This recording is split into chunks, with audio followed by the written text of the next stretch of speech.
Coming at you live, Kid Time with Ring My Heart. Welcome everybody to Backroom Briefings alongside my man Dan Mendoza.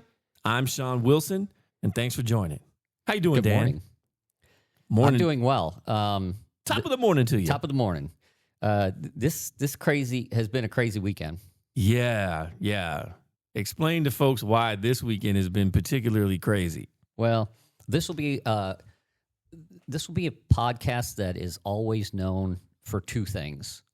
One it'll be the podcast known for us shooting the shit on how we ended up where we are today. Correct. And the other one will be for how we explain the fact that Eric Swalwell went from the beloved Alameda County boy to just craziness. So, it was a crazy weekend. Started off on a Friday, and there was grumblings on the news that something was going to come out. No one really knew exactly what it was, but rumors were that it had to do with some females, and then by Friday evening, I guess it was. Yeah, because I was reading out. the CNN report was the extensive report. I think that came out Friday afternoon. I remember reading it on the way home. Yeah, so it was just a whirlwind. I mean, I don't know that people could have ever in a million years thought that it would fall that quickly. I think I heard over the weekend that that it might be the quickest falling political career of all time. So I don't know if that's true or not, but it certainly is looking like that. I mean, I for those that don't know, I assisted with Eric's first campaign for city council. And, at the time, he was just fresh in the DA's office, and, was not looking at a career in politics at that time, just wanted to serve locally on the city council level. And me and my associates, we met with him, and he seemed like a really good dude. And, up to last week, everyone was heralding at how fast he has risen on a statewide level. And it was his anti-Trump isms and his, on TV personalities that catapulted him to the front runner in the gubernatorial race. And for these things to come out over the weekend and for that to turn so dramatically, I feel for him. Having known him, like I said, you never want to see anyone fall from grace, particularly in that capacity. But yeah, man, I was a little shocked, man, and it just hopefully, we don't know that these allegations are all true. There appears to be some coincidences and some truths to, or some points that are the same in some of those different stories. So it's just sad, man. I mean, look, it would have been really cool to have someone locally that we all knew be the governor of California, somebody that we knew his political background and knew him to be, really dedicated to serving the people of the district, and he showed that while he was serving. So yeah, man, I don't know what else to say. It's been really crazy. I know that it has a rippling effect. The Democratic Party kind of knew about this, and other folks are taking credit for knowing about this. But I mean, if you did really know about it, like, wouldn't you have said something earlier? I mean, I know I would have. You think so? I mean, shit. You don't let that especially shit sit. Some of the allegations that are out there. But I think it's a little, I don't want to say ironic, but it is interesting that we're having this conversation at the same time we're going to talk about how you and I ended up on this podcast, because, you look at when the news came out, Adam Schiff jumped, everybody basically jumped ship within hours. And he jumped ship quick. Yeah. He jumped ship quick. But I guess my point is that politics is a fucked up thing. It is. It is. And as much as it's needed, as much as I love the fact that Melissa is in it, friendships are tough to keep in politics, and for a lot of different reasons. I mean, look, I don't mean to interrupt you, but true friendships aren't. Half-ass friendships, those fall apart. Yeah, but I mean, one would say that Eric and Adam were good friends. Yeah. Wouldn't you? I mean, I guess. Yeah, but at the same time, like, look, did they go to baseball games together? I mean, did they go fishing together? You don't know. I mean, Did they go to Mexico together? Did they go to Mexico together? Like, who knows how deep of a friendship they had? I mean, you see them only on the surface, right? You don't know how deep it goes. Yeah. But to your point, yeah, there's politics in everything we do, right? And it's just sad that it's sad that politics are everywhere. It's on social media. Right, it's at your daily table when you're talking about this type of stuff. I know my daughter called and she goes, "Dad, what do you think?" And I'm like, "Well, look, I'm not a judge or a jury, right? I don't know. They're allegations, and you got to look at them and see how credible they are, and it's up to a judge and a jury to figure the rest out. I'm not casting no judgment on them. If those things are true, obviously that's pretty damn bad. If those things aren't, then it's bad that he got taken down for no reason. But who knows? I'm not in a position to discuss it. But then my daughter is like, this is really bad. And I'm like, yeah, I get it. I just don't know how bad it is and what's real and what's not. It's just, and now with the evolution of social media, everyone's taking a stand. Everyone has a position. Everyone wants to take credit. Everyone wants to. It's like, God, man, I wish we were back in the day when we didn't have social media, where it's just you pick up a phone call or you meet somebody at a coffee shop and you talk about how you either agree or disagree, and now you just stand behind a computer and express how big and ballsy you are, and then you can hide behind it. And it's just, I hate today's society. I tell you all the time. That's why I play the lottery. It's like I just want my own house with a moat around it, and you'll have the password to lift the bridge to get into over. the moat is going to have alligators in it and shit. And you ain't going to get in unless you get the passcode, because I'm tired. I don't even get on social media. I was at the other day and someone goes, "Hey, you know how to use like TikTok to to look at what's going on?" I'm like, I have no idea. I have no idea. I have no desire to. Like, I don't need to tell everyone how proud I am of this or this milestone, or, hey, I got up and worked out today. Great. Fuck, who cares? You should get up and work out. I mean, God, man, I can't. Well, I've only had X up until we started this podcast, because obviously we've got to have. Now you have to have everything. You got to have it all. YouTube, Instagram. But, 20 years ago, if something like this happened with Swalwell, people were crazy about, do I post a statement? Do I not post a statement? When do I say it? How do I do it? Everybody was scrambling. And then you made mention, we're going to talk about it a little bit later in the podcast, but, people were quick to then, post game, whether they knew, whether they didn't know, right, whether there were signs. And I mean, it was just, the last 2 days, people have just been going crazy. And it does suck, because then you just sit there and you get pulled into it. Yeah. No, if this were to happen 20 years ago, you have to sit down with a consulting team.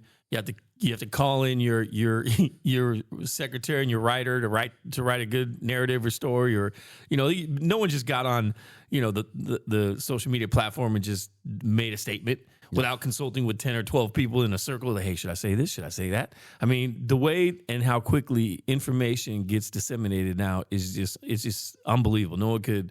I know my grandfather's probably like flipping out in his grave, like, God damn, well, look at True Social. Yeah, I mean, that guy at midnight. Yeah. Shit.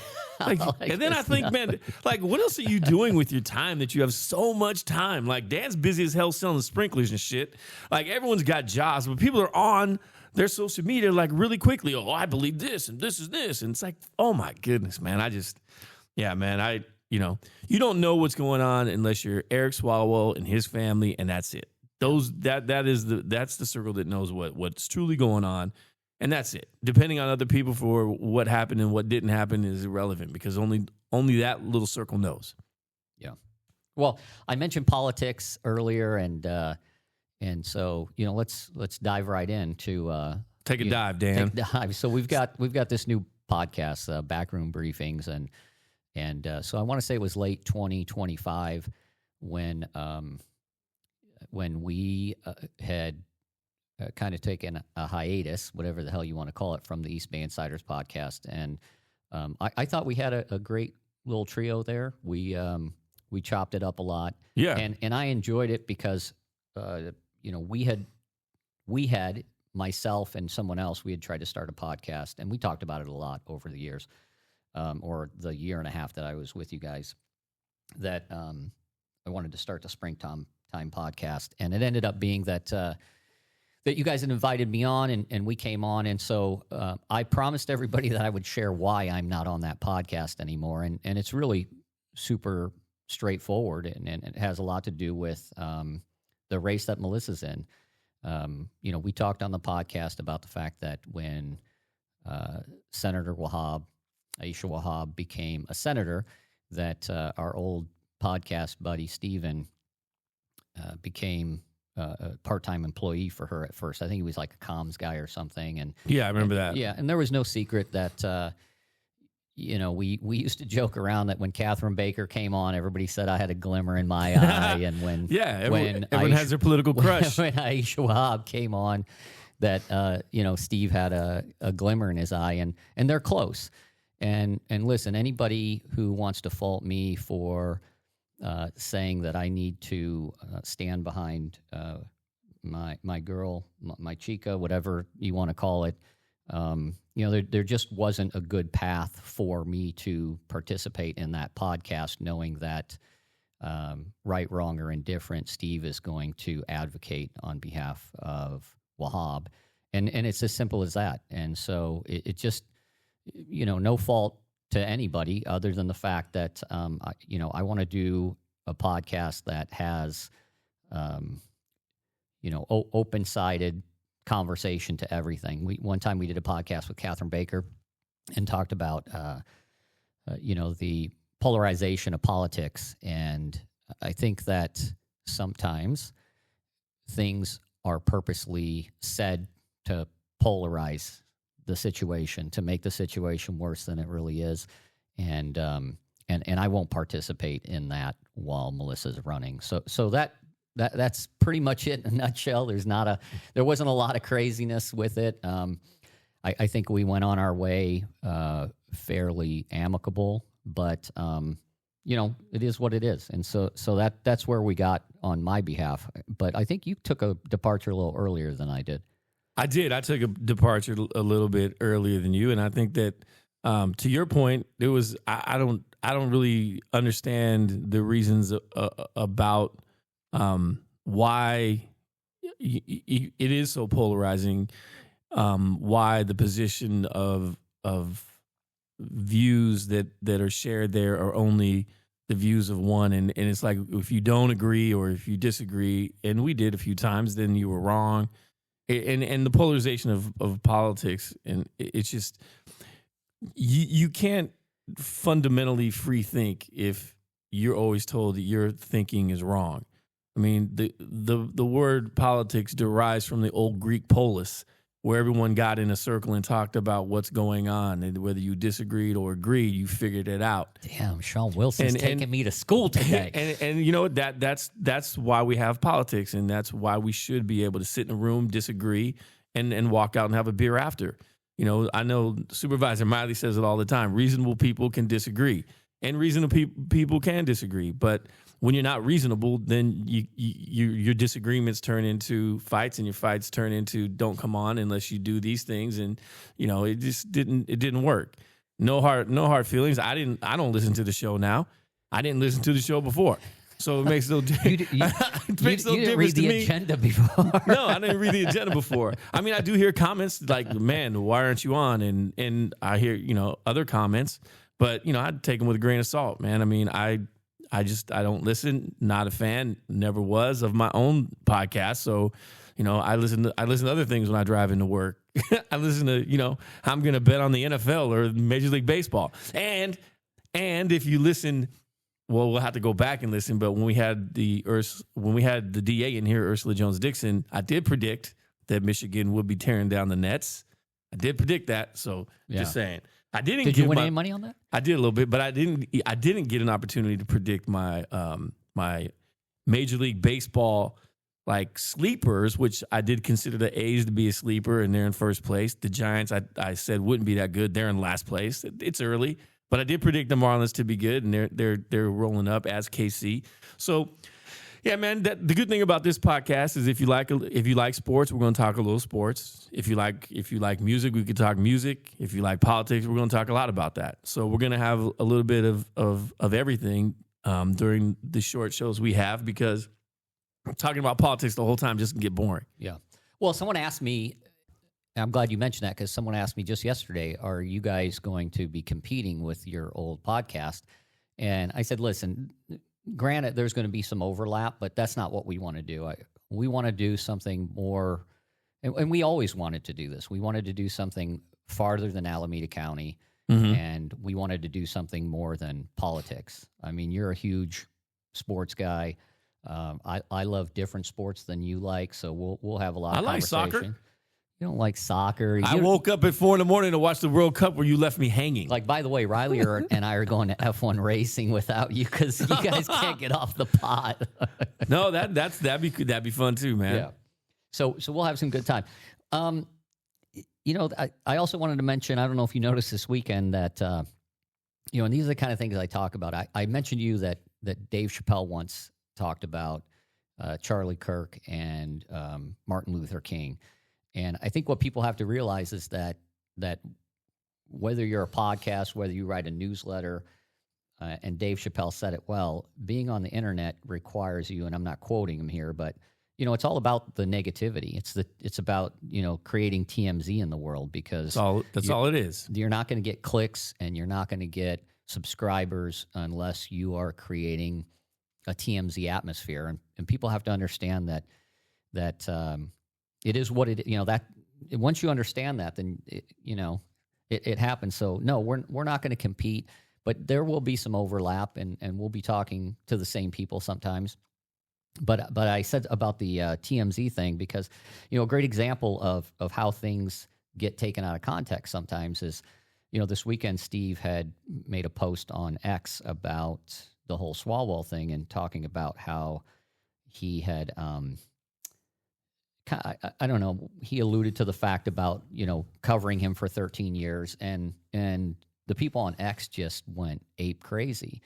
And so I don't know that Steve was saying that he's known about the transgressions that are being accused for 13 years. And I don't want to speak for what he was even saying, but I don't think he was trying to say that he knew of anything illegal, but the internet went crazy. And so just because somebody says something about Sean Wilson, or just because somebody says something about Dan Mendoza, or just because somebody says something about anybody else in Alameda County, it doesn't always mean that is the case. You really have to look at it and understand what's happening, because people say things just to get the clicks, just to get the subscribers, just to get whatever they need to get in order to have their Backroom Briefings podcast hit more people. So. Right. No, I get it, man. But, you don't want to step in a turd doing it.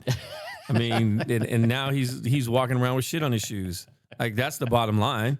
Like, you make a comment that's half-assed, and I didn't see it. Someone screenshotted it to me. I didn't see it on social media, but it did sound like he knew of some things, and if you did know of some things, and you consider yourself a reporter of some sorts, then you have you have the responsibility to report it. But he, I didn't follow the links, and I know he was trying to walk backwards and cover his tracks a little bit. But whatever, who cares? I don't. You're gonna make a statement like that, and you risk fallout, and there was fallout, and that's that comes with the territory. Like you said, you got to be careful what you say out there, because it can be misconstrued and not taken in the right context. So the way I always look at it, man, is there's two sides, sometimes three sides to every story. And until you know all those sides, you should shut the fuck up.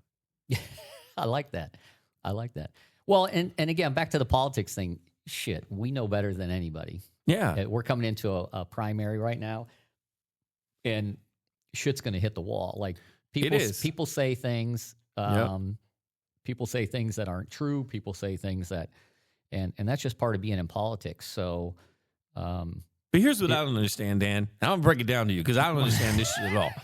So I don't understand. Like, there's some endorsements on both sides of the race for the 14th congressional district, right? Oh, we're gonna go right into the race. Right. So what surprises me is there's people that are endorsing the senator over Melissa.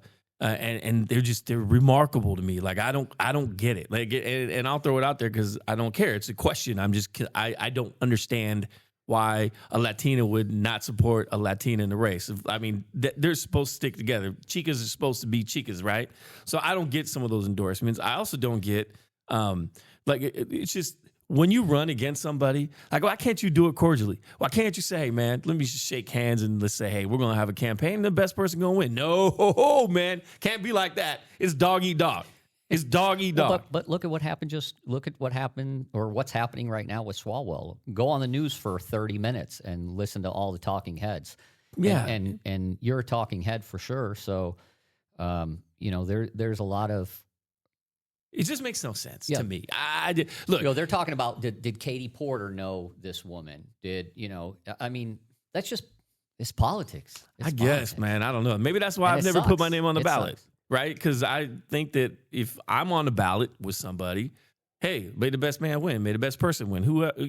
It's not like it's not life or death. It's not like whoever wins the election is going to get a heart transplant that they need. It's like you're just going to be a member of Congress. Like, wow, it's not that big of a deal.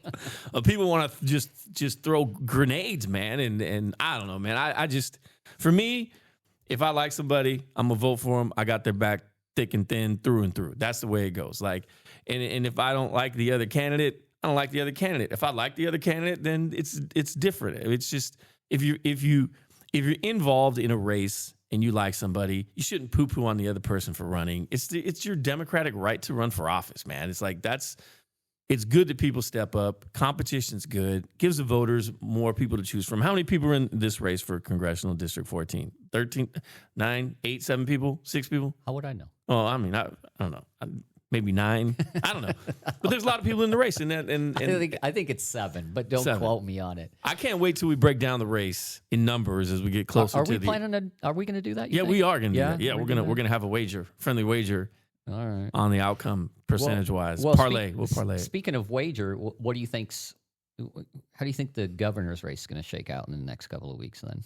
I hear that there's a big push for some of the low percentage people or one or two of the low percentage people to come jumping into the mix. A lot of people don't like Katie Porter. Yeah, I was surprised to see that not a lot of support even with this fallout. I mean, it's really going to be who the Democratic Party kind of like steers people. Not that they're going to like say, hey, they can't endorse anyone. They can steer like, hey, maybe. But, the unions will make a big splash on who they endorse. Like the SEIU money, they're like, oh, shit, we gotta pull that and figure out. Speaking of, what happens to, so let's say Swalwell stays out, right? He pulled out of the governor's race currently or suspended. What happens to all the money they gave him? That's a good question. I know that, for example, if they were if they bought media buys, they can stop the media buys that they bought. I don't know if they get a refund, but they can keep that buy there until they insert another candidate that they endorse. But I guess politically or campaign-wise speaking, if somebody donated, like if you donated $100, do you get your $100 back? I would imagine that you do. I don't know I don't know how that works. I heard somebody on CNN say that they hoped he didn't use his money to pay for lawyers to fight the scenario. I would think that whatever money's left in there, that you try to give it back to the most recent donors. But shit, I don't know. That just seems like a colossal, crazy amount of shit to figure out. But you can use it as a means to pay for attorneys associated with the correspondings of what happens in your campaign. I don't know how much like let's say you have $100 in your bank to run for Congress, and I gave you 10, everyone gave 10, and he spends 30 on an attorney, that leaves you 70, and not everyone's going to get their 10 back, right? Does everyone get 7? Who knows what that number is, and who knows how you even figure that out? Like that becomes a colossal like just math breakdown of like I don't even know. And then there's like, well, dude, I gave $10,000, and why am I only getting $8 back? And you gave $5,000, and you're getting like 20. Well, that's what I'm saying. It's like, how do you even come up with the math? Yeah. It's not on the back of a peachy folder. I almost feel like, you know what, you gave it, and I'm keeping it. And by the way, your portion you gave me isn't there anymore. I spent yours, and then you just tell everybody that. I will tell you one. That's right. I will tell you one thing that's really cool, though. There was a member of the Board of Equalization that represented this area for quite some time, and he had a decent campaign war chest. And I thought this was the coolest thing. When he decided not to run, he had money left over in his coffers. And at the time, his chief of staff was getting married or having a baby or whatever. He gave her the whole kit and caboodle so she can put a down payment on a house. Like, he gave it to her as a fee or, for working for him. And I thought that was really cool, man. He gave her the whole thing and said, here, go ahead. And you're having a baby. It's expensive in California. Go ahead and buy a house. So that was cool. That was probably the coolest thing. Actually, Alice Lai Bitker, when she left office, she had a small campaign chest, and she broke it down and gave everybody on staff a little piece of the pie. That was nice, too. Yeah. Well, we're going to talk about that money coming up here shortly, because I do know we're talking about CA-14, and the Senator Wahab had, I don't know, like $1 million in her. So we're going to talk eventually about what happens to all that money. And so, those will kind of be some of the crossover things that we used to do. Right. But I wanted to ask you, so when we first decided to do this podcast, a lot of people reached out to you, which people see, we're slowly pushing this thing out. But after these first 3 episodes, I think we'll be full-time live. We're hopeful to do these once every 2 weeks. But right. I know you pretty quickly got Mark lined up. You got Ursula lined up. Do you feel like more people want to do this new podcast with you than the old podcast? I think there are certain people that fall into that bucket. Yeah, Dan, I do. Well, no, because you got people lined up pretty quick. So yeah, I think so. I mean, yeah, and this is going to be, it won't be as it'll be a little bit more serious as we talk to these elected officials. It's not going to be, hey, do the right thing, do this, do that. It's going to be more of like how you got here, what do you like doing, a little bit more in depth on why they run and who they are as a person. And I think when you listen to Ursula in particular, she has some really good points that she raised on why she does what she does. And even Mark, to the extent, like, I've known Mark for a long time, Mark Salinas, the mayor of Hayward, and he came on and I think that was really good, the insight that he brought. So it's just more insightful, I think, than having a joke around session with some folks. And it'll be a little more serious. But again, I like the idea of being able to talk to some of these key leaders in the community that we haven't spoke to before and get their insight on a different level. Well, I have to ask you, because you did mention it in the episode with Mayor Salinas, that you had been in discussions with Swalwell's camp. Are you still, you still plan on doing that? Or, yeah, I mean, maybe, right? I mean, maybe. You never know. Like, that'd be a good opportunity to sort of hear from him on the issue. Right. Yeah. You never know what's going to happen. Look, if you asked me 2 weeks ago, do you expect a fallout of this magnitude? I'd say, hell no. So if you ask me now, what do you expect in 2 weeks? Maybe he's on here saying, hey, this is what happened. Maybe we find out that it was AI. Maybe who knows, right? I mean, who knows? It's, so I can't answer that question right now, Dan, but stay tuned and we'll figure it out together, buddy. Yeah. Well, I think I pretty much gave what I needed to give for this episode. We didn't want this to really be too long of an episode. I know we promised people that we would have a quick conversation. I think people thought it was overly scandalous. I think people thought that maybe there was more to it than what it was. But, it really just boiled down to, we're in a podcast, or we participate in a podcast that has to do with politics. And Steve obviously is going to be in the Wahab camp, and I can't participate in that. I mean, obviously my money's on Melissa, so I'm Team Melissa. It has to be, man. Otherwise and it is what it is. So when you sleep next to the candidate, you got to be on her team. Yeah, there's no doubt about it. I think it'll be good. Hopefully, you guys listen. I know that we've already got a lot of people reaching out to us. We've got a teaser on YouTube. We will have that full up and running here shortly, and we'll be on all the podcast channels as usual. So listen up. We'll be out every 2 weeks. And anything you want to add?